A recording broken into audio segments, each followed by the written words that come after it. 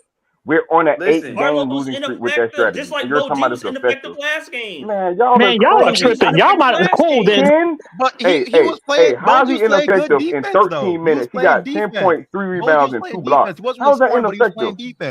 It doesn't make sense. How is that ineffective? 10 points, 3 rebounds, 2 blocks. Effective. How is it ineffective? I'm telling you, the 4 minutes between Matt, that 425 mark, between that 425 mark and that 233 mark, that's where the game was lost. He wasn't productive with the starters. Jay, how come the game couldn't have been lost? How come the game couldn't have been lost in the third quarter? He only played with the starters. You crazy, bro. He only played with the starters. You're not making against Indiana 3 rebounds and 2 blocks. Starters, he was not productive. Man, you're crazy, Matt. DeAndre Hunter had 4 points. Larry Nance had 4 points. Dominic Barlow had 10. He gave production offensively more than 2 players. Now, we know that's not going to happen. We know Trey Hunter's going to have a better game. Exactly. We're just talking about this game right now. New 3? Dominic, for y'all to say that Dominic Barlow was ineffective when he had I'm not saying he was ineffective. 2 guys that we depend on. So I don't know, guys. I'm not saying. I never said Dominic Barlow got easy buckets. I never said Don Barlow was not effective. I never said that.